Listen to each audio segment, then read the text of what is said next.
Oluvannyuma lwa Ssefuko okubika Joey eyaliko muganzi we inti nnomufu n'atakoma okwo n'agenda gye baziika abantu mulimbo n'akwata obutambi n'atakoma okwo n'agenda ku kufa kw'omugenzi Evelyn Lagu n'akolerayo effujo era n'abeera nga akoowoola omuzimu gw'omugenzi Lagu gubeerenga gutugumbula abo bonna be yafa ng'ayinako obukyayi oba abatamwagala ng'akyali mulamu. Ssefuko ono ebbanga eriyiseko emabega nnaku mbale bubazi yafuna akabenje ffenna ke twalaba era ng'abasinga ku bo baakakasa nga Ssefuko ono bwe yali agenda okufa olw'ensonga baali balowooza akoseddwa nnyo ekisusse era nga obutambi obumu obutambula bwalaganga mwana mulenzi ono waakutuuseeko amagulu. Twebaza Mukama nti ebyo byonna ebyayogerebwanga mu katambi munnange tebyaliwo si bituufu. Ssefuko ono ali kati mu mbeera nnungi azze n'obutambi olunaku olwaleero obukanga ensi era n'amenya baani abo abaali baagala okumutta. Ye abaffe wonooba omaze owuliriza akatambi kaneeno njagala nga ggwe omuntu omukulu otuweyo best comment according ku baana bano boolaba abavubuka abato abali mu ggwanga lyaffe erya Uganda abatandise okuyingira ebintu eby'obulabe ebintu ebigenda okuba nga bisaanyawo obulamu bwabwe ne generation yaabwe yonna wano wenkusabira nti obutambi nze bwentaddeyo nkusaba obeere nga okomentinga nga ggwe omuna Uganda nga subscriber ng'omwabali kakiiko k'eno channel nga kansola ng'omusomesa twetaaga comments zammwe wabula ng'ate yenze Sheila Adita mbasaba nnyo ne mbagamba nti subscribing ku YouTube channel yaffe eno buli video gye nteekayo ebeere nga ekutuukako bulungi nnyo nga gwe subscriber teweerabira kumpa thumb up video oba ogyagadde ate era mpayo n'omutima nga akasiimu nange nsanyukeko neeyongera okunoonya content gwe mba mbatuusaako bantu bange ate era woba okomenti nze nakyo kijja kubanga kitukolera bulungi nnyo katugendeko mu butambi bwa mwana mulenzi ono Ssefuko ate era tubeere nga tukomawo. Mbadde nzibagamba thank God I'm alive. Naye it is a political wrangle. People that support Bobi Wine bangoba kuva kololo paka wenagwa mu accident naddamu okutegeera nga ndi mulako. For that matter therefore nsaba President Museveni bw'oba oli eyo mundaba, I know you will see the screen recording. I do not have my phone. I lost my phone. I lost my money, I lost my car, I lost my property, I lost my MacBook that was in the car, I lost my... There are a lot of things. Chukile moto kambade ntekangamu ebintu bingi kubanga tubadde tetutera kudaka all the time tuveno tubintu at the end of the day nga bucha ne tutoka tuddeka engato engoye ebintu sente ebintu byonna byabadde mu motoka babibbamu. So President Museveni nze nkusaba nga gwe president w'eggwanga lino watugamba olwanirira ddembe emirembe gy'Abannayuganda. Yes, but I don't think it's fair for someone to support you nga alina ebintu bye byekoledde out of his own sweat. Kwanza emotoka sajija ku muntu yenna. I hustled by myself, nenekolera nenegula akamotoka nenegulira essimu yange nenekolera nengula ebintu byange, and I'm renting my home. No one is paying my rent. But I think it's unfair for someone okuva eri nayingirira eddembe ly'omuntu n'amuggyako what they have, you know. That is unfair. So nsaba President Museveni banzirize byonna ebyanzigiddwako because everything is on record, from the police file, from the medication, from what. By the way, eddagala ly'emmira per day lya millioni emu per day, 1 million. So far I've spent kuva ku Sunday there akumeka Kevin, today is a Sunday. Oh my God, weda manina ra mukaka. Those you can't tell, and my mom is not paying that money. Not even me. I even don't know how I'm going to do it. And she can't, you know. Kuba ndi mutabani we. So nsaba President Museveni to come and, you know. Emotoka gy'onyigira bajjaji ate we batajimpa, still I work hard kubanga gye mbadde nayo nze yagigula ku ssente zange ku ntuyo zange era nja kukola, nja kugula endala, and in less than 2 months. Hello. Yes, hello.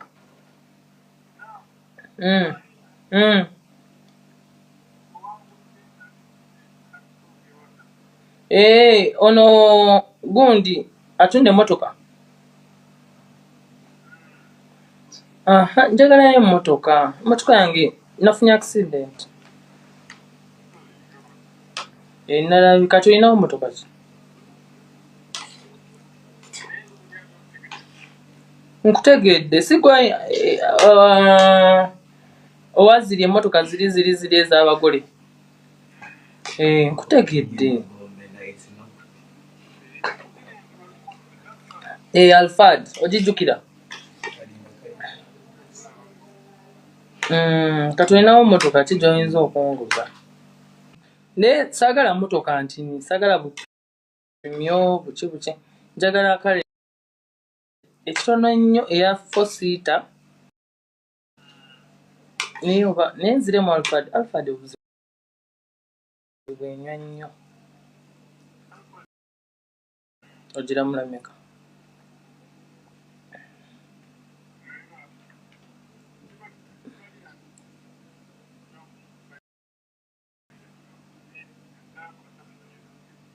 Kati kanku.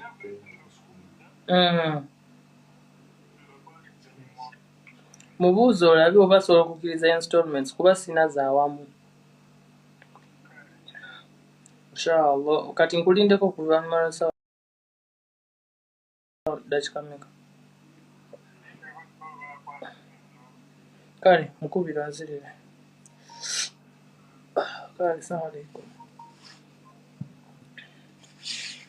Hello? Ebyo nno bye byavudde mu kamwa ka Ssefuko. Yavuddeyo n'akakasa ensi nti nno abantu abaali baagala okumutta be bantu abawagira omukulembeze Kyagulanyi Ssentamu. Eyo nno statement nnene. Eyo statement nnene. Ssefuko yagambye abantu abaali baagala okumutta be bantu abawagira Kyagulanyi Ssentamu be bajjanga bamugoba ne baagala okumutomera bamutte ne boonoona ebintu bye okuli emmotoka teekako n'okumubba. Nze nga Adita engeri gye mmanyi eggwanga gye litambulamu kubanga ndi Munnayuganda nkulidde mu ggwanga lyaffe erya Uganda ate nga bwensomedde. Ebizibu ebizze mu bulamu bwange bye bindeetedde okuva mu ggwanga lyange Uganda nzije ngende mu ggwanga eddala mbeere nga nkola ate sente zenkola nzize mu ggwanga lyaffe erya Uganda. Ndaba abavubuka bangi nnyo abankwasa ennaku kati nga Ssefuko ebbujje lino. Simanyi muntu abasomesa kuteekawo njawukana kusiga bukyayi mu bantu balala era simanyi ki kye mufunamu okubanga muwakula entalo mmwe ng'abaana abato omugigi guno.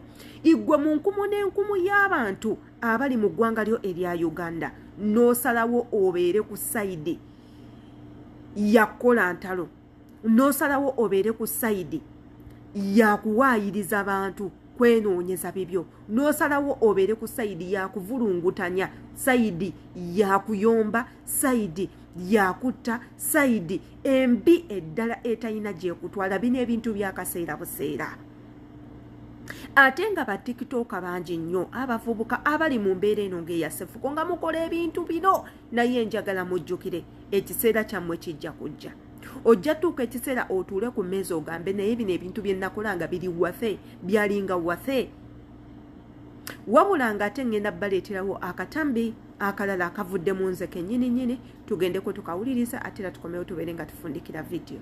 Kinnuma nnyo okulaba abaana abato nga bano ba Ssefuko nga beenyigira mu bintu by'okusiga obukyayi n'okuteekawo enjawukana mu mawanga okwawukanya Abannayuganda olw'okuba bo bayina akatono ke bafunayo. Era nga kinkwasiza ddala obusungu okuwulira statement ng'eno nti abawagizi ba Bobi Wine babadde banzita, abawagizi ba Bobi Wine be babadde baagala okunzita, era abawagizi ba Bobi Wine be bali emabega. This is a political wrangle.